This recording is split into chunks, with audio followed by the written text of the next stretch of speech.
All right, Chicago Hockey Radio postgame show. Lee Grossman, Justin Lynch, Tassos Kirkos. Hawks lose 3-1 to the Dallas Stars. And what was once a losing streak is now a winning streak.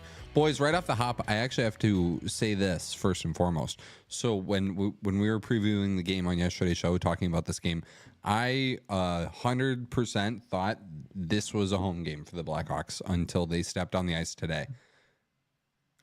Lee, you're muted. There you go. Yeah.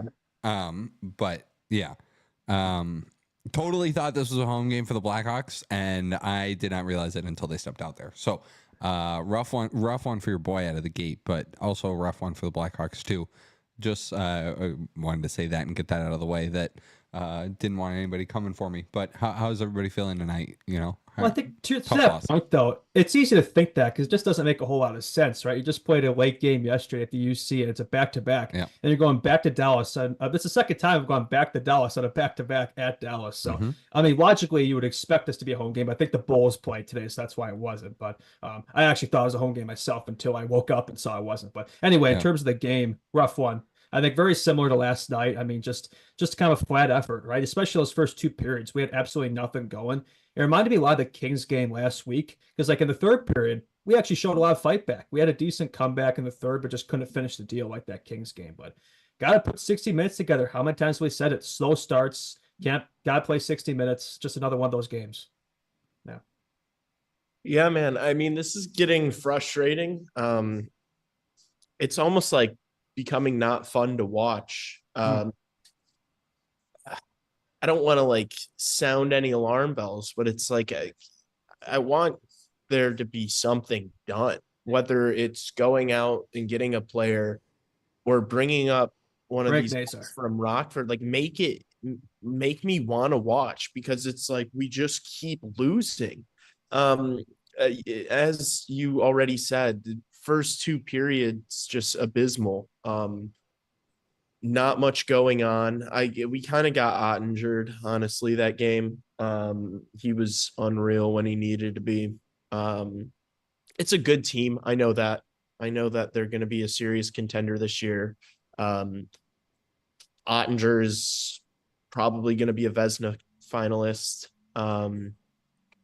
But still, like, they just looked like not an NHL team in those first two periods. The first 40 minutes, yeah. I mean, that's exactly what I was thinking. I mean, we had, 5 shots on goal for the first half of this game. First 30 minutes, we had 5 shots on goal. We ended with 26. Third period was the only period we outshot the Stars, but otherwise they absolutely dominated, control this game. But on that point, it's like the Stars were just coming back from like the global series, right? They're just coming back from Finland. So it's like the Hawks, they kind of looked at as an opportunity to strike, but the Stars definitely didn't look like a team that was, I guess, rusty in any way or fatigued, because they were all over us tonight. I mean, it is the Stars. We shouldn't be surprised by it, but still, it is a back-to-back for the Hawks too. But I was disappointed with the effort. I'm glad we at least showed some fight back in the third. But if anything, it just made me more frustrated. It's like, why can't we start the game like that? Why can't we start the game like that? We can't keep giving them credit for fighting back in the third. They don't really fight back in the third. They just look like they're NHL players are doing their jobs. Like, they do nothing for extensive periods of the game. It's infuriating. You can't win hockey games. And it's like, as a fan, it's like, obviously we care so much that we do a show about this team, but for like the average fan, like, why would there's Thursday night football on. Why would you watch this team right now? The Hawks have been fixated on their old slogan, one goal. They've stuck to that the last 2 games, but it's like, if losing with this team is it's not that I complain about losing for a rebuilding team, but just the way we've been losing the last couple of games. It's like, it's just not good enough. The efforts, I most of the time I might be able to question the effort of this team, but that's kind of changed lately. This past week, you could definitely question that effort at times, for sure. And that's type of loss that I just can't take. Yeah. All right. I mean, let's get into the game a little bit itself here. Was good until it wasn't, and I want to give credit to Arvid Soderblom too. We could maybe do Soderblom talk a little later, but he was really good today. He stood on his head, gave us a chance. Unfortunately, we didn't pay him back. Yeah. But Stars get on the board. The Sam Steele goal kind of kind of a bounce, goes their way, and I think the shot ended up like going off his stick or something. And Yeah, it was like top of the circle. I think a tricky one. I think both the Stars goals can't put in Arbit today. Well, I will say the one on Ben, or the Sagan one is the one that maybe you look at and you're like, oh, you're a little out of position there, and just a lucky bounce, and it gets over to Sagan. But tough to fault him entirely on it, because he played such a good game. But that was a little bit of a softie. It was a little bit of a softie. Yeah, I mean, look, 40 shots on goal, 37 saves. I'm not gonna put this on Arvid. That happens, if there's a goal in the game, but no, I thought this was not him. Yeah. Yeah. What else, guys? Yeah, I don't know. I mean, it was good to see Bertuzzi. He's been kind of heating up lately, and he did get that goal. It was a nice setup by Betsy. Even better by Donato before that. Had a nice kind of back spinorama pass to him to kind of find him there. So Hawks power play did get a goal. Those first two power plays were absolutely terrible, though. I mean, that second one may have been the worst power play I've ever seen. It was just couldn't get anything going whatsoever. Players looked lost out there, couldn't find each other, couldn't get settled. There's no structure, no nothing. No shots on goal. Like the Hawks were allergic to shooting the puck on net the first two periods of this game. And all of a sudden, the third, they realized, this where to score a goal is you got the puck on net. Who would have thought this? But no, it was good to see that. At least Bertuzzi has been playing better lately. And big shakeup with the Lions today. I mean, Richardson really put them in a blender today. I actually like the combos. I kind of hope he sticks with them. I know it didn't look great to start, but it was starting to get going. And you gotta let things settle though. You can't be switching lines up every single game, or you're not gonna get chemistry going with these guys. You gotta give it a couple games, see what we got there. But I liked having Reichel back up there in the top line. That was my favorite thing for sure. Yeah. It's just like I feel like we get to a point here where we got to ask, like, what does Kyle Davidson want from this season? It's kind of just like, what are we doing? We're keeping all these young guys in Rockford. Okay. If you want them to develop there and you think that's the way to do it, fine. You thought you were going to be more competitive this season. You're not really. Like, I guess. I mean, they're more competitive. It's just that the results have been similar. It's just like they're leaving a lot of offense on the table, I have to say, with the way they're playing. I know tonight, notwithstanding getting, having 40 shots put up on you, but the Hawks have done a pretty good job of holding the fort pretty good and pretty tight. And considering the personnel too, considering you're throwing guys like Wyatt Kaiser and TJ Brody over the boards, and Alec Martinez, not really, but that's the positive. The defense goaltending has been better. The structure's been better. Again, they have yet to be blown out in a game. Like score wise, they've been in every game, right? 2-3 goal losses, but it's just frustrating because they just haven't been able to win these close games, right? They don't have enough to put them over the edge. Yeah. They're lacking a couple of big pieces. It's leaving a lot of offense on the table. Yeah. In order to play this even. Yeah, I wouldn't even say they're like, it's not like it's a total defensive buy-in from these guys either. It's like, it is just a bit lacking on the offense. And then the chances they do get, like, they don't drive the net hard enough. They, Tyler Bertuzzi keeps his stick down on the ice, like almost his foot on the back post. And like, that's how you score goals in the NHL. Like that you're creating havoc in front. That's where goals are scored, regardless of who you are and what kind of talent level you are. So if you're going to deploy this, rough and tumble kind of lineup that's got guys like Joey Anderson and Pat Maroon and Craig Smith, it's like, go to the net, teach these guys to go to the net. And I will say, like, the style of hockey the Hawks play to kind of stay in these games against better teams, it isn't very fun to watch. I will say that. The last two nights have been absolute stinkers. And when you're a rebuilding team that, you should be younger, it should be fun to watch, right? You should be letting these guys make mistakes and grow. But that's not really the style of hockey that Richardson, the system's instilling. It's like, why are you trying to play this like grinder system with a bad roster that's not going to sniff a wild card spot? Well, like, because that's all you can do with them. They can't like play a high pace. But the thing was, is you brought, who could?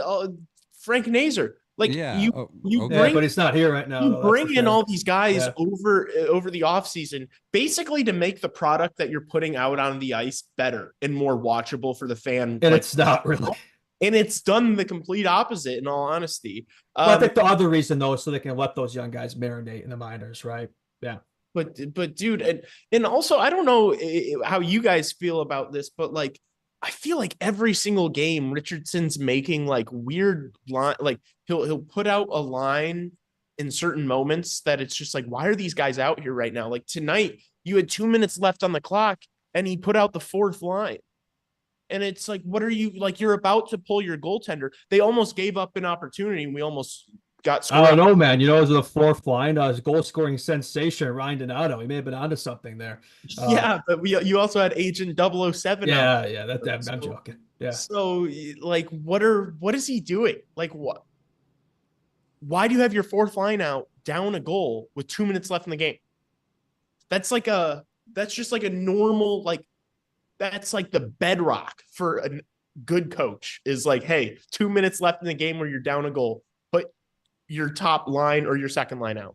I will say I was convinced this was going to be a repeat of the Kings game because we were down 2-0 going into the third period. I thought we were going to tie it up again late there. I thought we were getting some good chances and cooking, but unfortunately just couldn't convert there, couldn't bring it to overtime. Just frustrating. I feel like Seth Jones, once again, I don't know how much times I say this, but I think he had Bedard wide open at one point, but ignored him. So that was another frustrating thing. But yeah, Hawks once again couldn't convert the empty net. Only been able to do that once this season.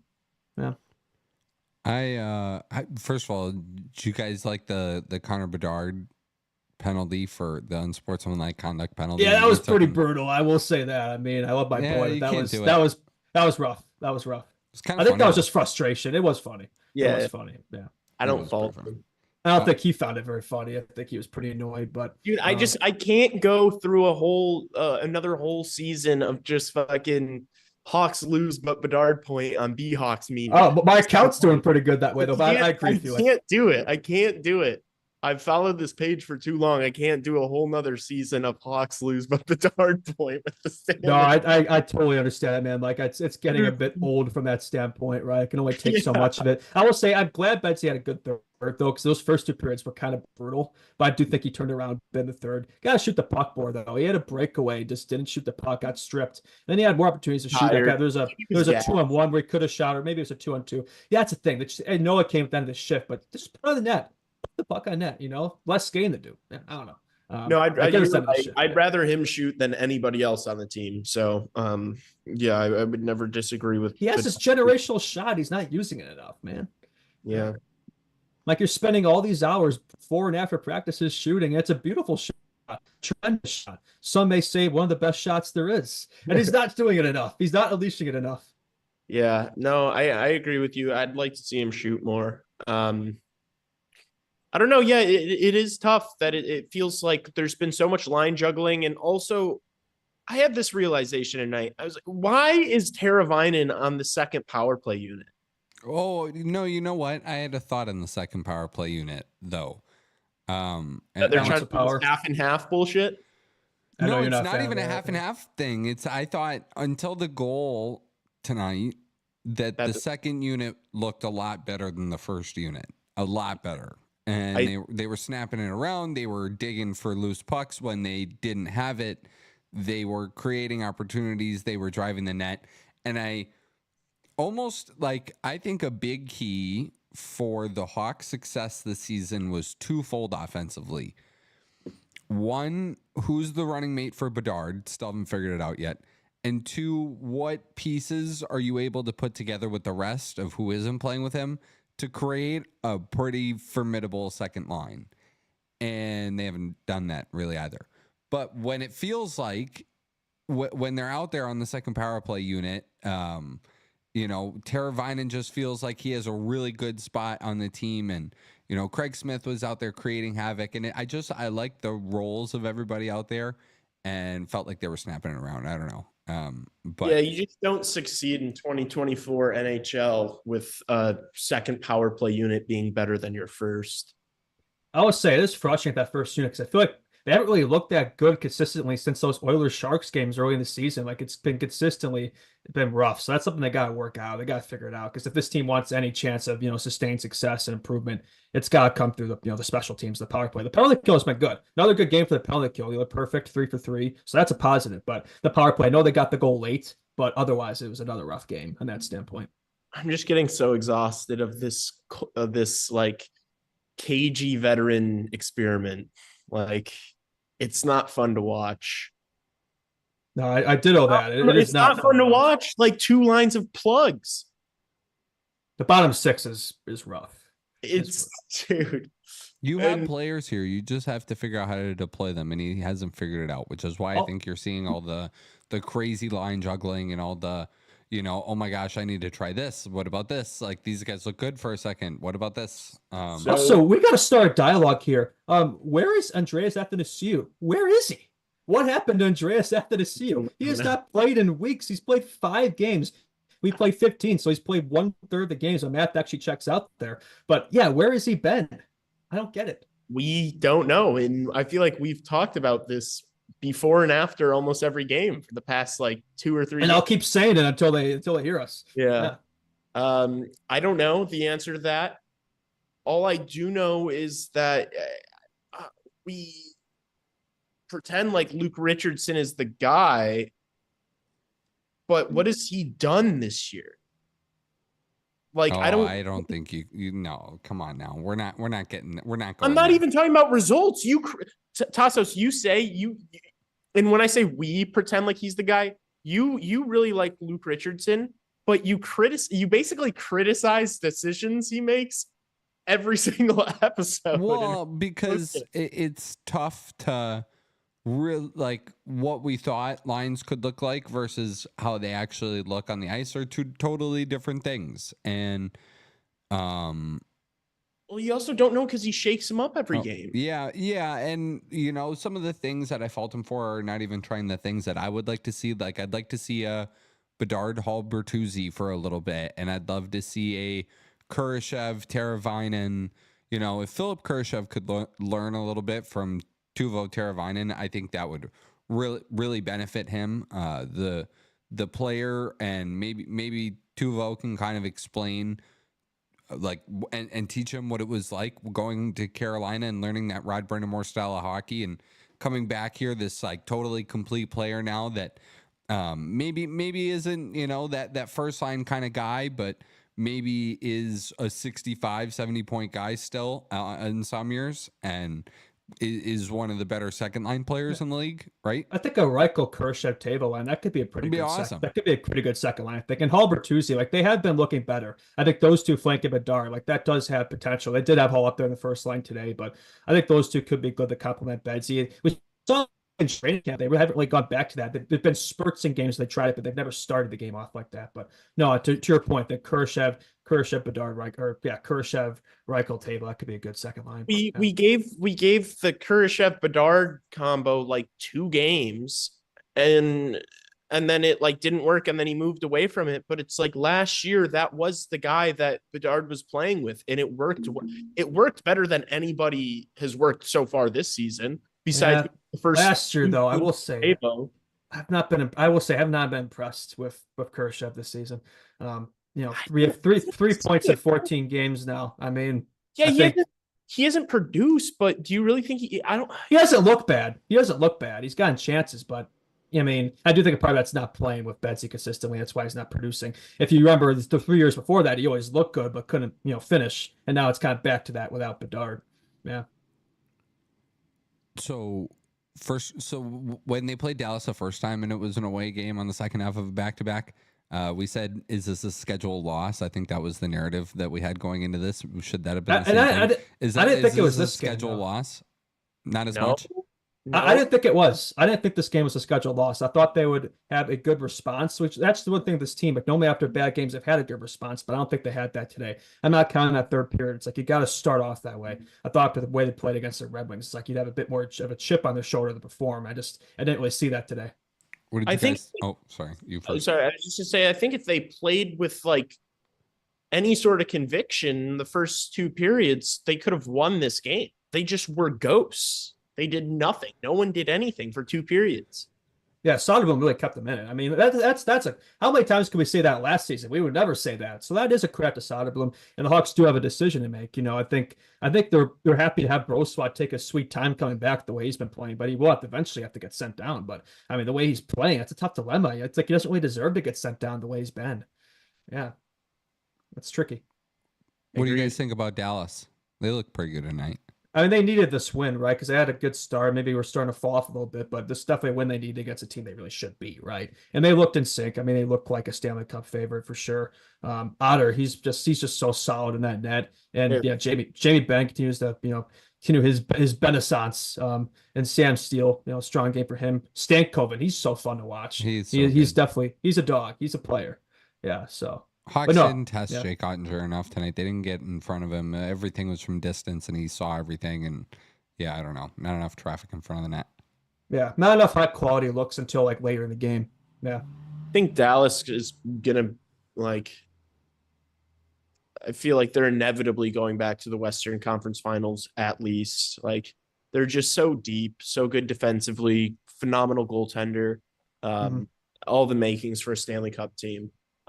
So yeah. For them, it's just like, can they beat good teams? Yeah. Can they do it in the playoffs? Yeah. Like win a hard, like win a game 7, which is probably, they're going to face that scenario. Especially with like Edmonton. I don't know. I think they'd be the favorites against Edmonton right now. I mean, I've not been impressed at the Oilers, but they'll turn around. Edmonton's terrible. Don't turn it. Yeah, I mean, it's the same situation, but worse last year. There's a way worse situation last year. Stop reading too much into the early season. No, tell me you guys didn't listen to my show this morning, but I had Avery Lewis McDougall on from Edmonton, and he agreed with me that the Oilers are slow and the defense is lacking, and Stuart Skinner is maybe not the guy. But anyways, Stuart Skinner is definitely not the guy. But he's the guy for the Kunlun Red Star, the KHL.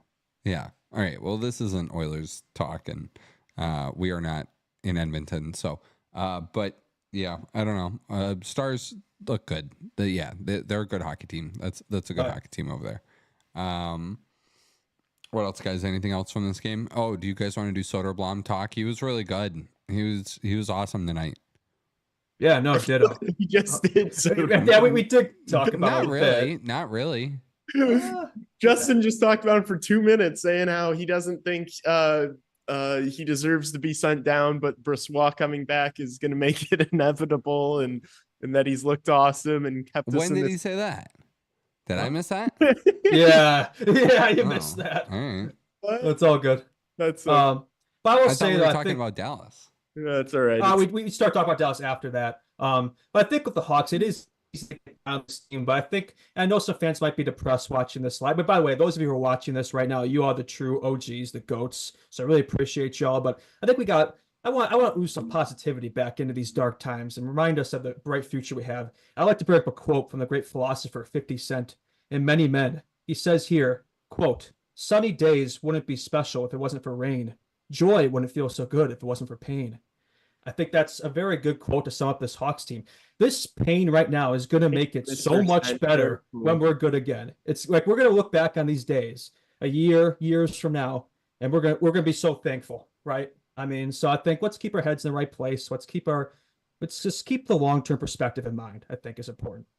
Yeah. See, this is I just went into chat. Yeah, it's a lot of Porter Martone and James I know, Higgins. That's what I love. Exactly. James Higgins is screaming right now, and then CAA. I think that's what we do, boys. He's Fantilli Celebrini numbers right now. Hey, when you're like 15 games in the season and you know it's going to be a long one, you just start salivating over the prospects coming up in the next draft. Kevin Korchinski for Elias Pettersson. You got to get a little more than Korchinski probably at that point. I don't know. Wait, what? Say that Kevin again? Korchinski for Elias Pettersson. Straight up with nothing. I don't know. What else do you need if you're Vancouver? What do you think? Another player maybe? You wouldn't do it for like one other prospect? I just think this is like a franchise mode trade. I just don't see that happening. I don't know. I don't know. You think they would give up Pedersen for fucking? I would take the trade. That's what I'm saying. Like, I don't think they'd give up him for Korchinski. But that's not going to happen. For a couple of things. Well, I mean, Quinn Hughes is. Sorry, to go back. Yes, I would make it. Yes. Yeah. I've heard some things about Chicago and Elias Pettersson, and I did see that rumor. Yeah, what was that? Where I think it was Spin Chicklets or something. That was a long time ago, though. That was before he signed his contract. I'm talking more recent stuff. Okay, fair enough. For the I think Hawks, it could be.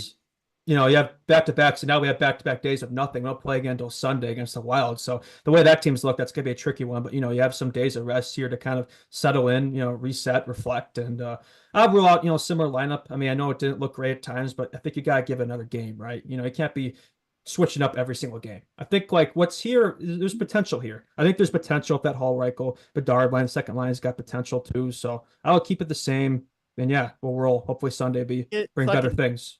If you can get Pedersen from Vancouver for Kevin Korchinski, you do that right now. Okay, well, but like, how many other pieces would it take before you guys say no? I'd give up Korchinski. I'd give up our first round pick from Toronto. I'd give up a second round pick. Yeah. Yeah, I'd do that right now. Yeah. Korch in the first from Toronto. Yeah, I would agree. Would you throw in like a piece like Colton Dock or something like that too? Sure. There you go. Yeah, I mean, we have so much prospects of this, but I think we're swooning over nothing. Feel like he's a bit of a scrub. I'm telling you, I heard some things. I like Colton Dock. I like Colton. Oh, you talk about Pedersen, or who are you talking about there? Yeah. I mean, you well, say, let me get on the phone with these people and you wouldn't be allowed on the phone with these people. Dude, let me on the phone with these people. I'll have this bitch done by tomorrow, bro. You wouldn't be allowed on the phone with these people. Bro, I think if you're Hawks fans, stay at my apartment for a week if he needs to while he settles in. Hawks play Dallas 2 more times this season, both times at United Center, and that is for certain. That I know is happening. They are both at the United Center this time, end of November and end of December. So one more time this month, and then we'll be done with Dallas. I was going to say, if you're a Hawks fan, you found these last 2 games unwatchable. I have good news for you because the Rockford Ice Hogs play back-to-backs Friday and Saturday. So watch those games. Watch our future cook. And I guarantee you'll be much more enjoyable hockey than whatever we've had to watch these last 2 games. I'll just throw that in there. Post-game shows for the Rockford Ice Hogs games. Might have to start that at this point. Yeah. And also, I agree with Luke Jacobson, chat. I also like Porter Mortone a lot. I think a big fella on the line with Bedard could be. I need some size up there, power forward for sure. Could be what exactly what he needs. So I like Roger, but it sounds like he might. It sounds very realistic because everything I've heard is he's like out of the top 3. So if we could snatch him around like the 5 spot, early days, November. Yeah, I got. I start thinking about draft order later this season. I mean, November draft orders here. I don't know, man. A lot can change in a few months, but I see what you're saying. Dude, it's every day from now until the draft is just it's just speculation. We don't know where we're gonna be at. Yeah, no, but I don't know, but we're gonna be. Dude, you know exactly where we're gonna be. Yeah. What am I saying? There's nothing exact. Top like 6 or 7. Like we're not gonna be any lower than 7. Yeah, I think bottom 5. This is crazy. Unless I get on the phone with Vancouver, unless I'm on the phone with Vancouver tonight and Pedersen comes in. But other than that, how many more of these do we have to do? 67. Oh my gosh. Fuck. Right? Because oh boy. All right, boys, we're ending it, right? yeah, that's a good time to end it. Although I want to throw in a mention. I will be on Tassos' Good Morning Hockey show tomorrow morning. So looking forward to that. Yeah, I do a morning show, Good Morning Hockey. You can find that anywhere you find this podcast, except for YouTube, actually. Not on YouTube, only audio podcast. So Justin will be on that show. Also might have somebody from CHGO on there to talk a little Hawks too, as if we don't get enough Blackhawks talk around here. And then This podcast will be back tomorrow. We'll be back with Friday episode. So send in questions if you guys have them there. DM us questions, and yeah, please do that. And what else? Car wash stuff. Like, subscribe, follow us on Instagram at Chicago Hockey Radio. Please subscribe to this page. It means a lot. Helps us out tremendously, and we're working our tails off here. And yeah, it means the world. Share this podcast with a friend. Throw it up on your social media. Leave a 5-star rating and review on our audio platforms, Apple Podcasts and Spotify. Helps us out. Really, really does. And the people that do it, you guys are awesome. We love you lots, and we see you guys doing it every day. So like the people that leave 5 stars, you guys have a special place in our hearts. So, yeah. And then we'll be back Sunday after the game against Minnesota. So I think oh my God. I think, sorry, Joe Burrow just got murdered. I think by episode 57, we're going to be doing like rituals, like in dark rooms and like singing Gregorian chants or something. Portable automobile hawk, mashallah. Yeah, we're going to have shrines of different prospects like right behind us. No, we're not going to go crazy. It's going to be good. It's going to be a good season. We will be there. All right. We will be there no matter what. All right, podcast tomorrow. I will see you boys both then. Adios. It's good. All right, bye.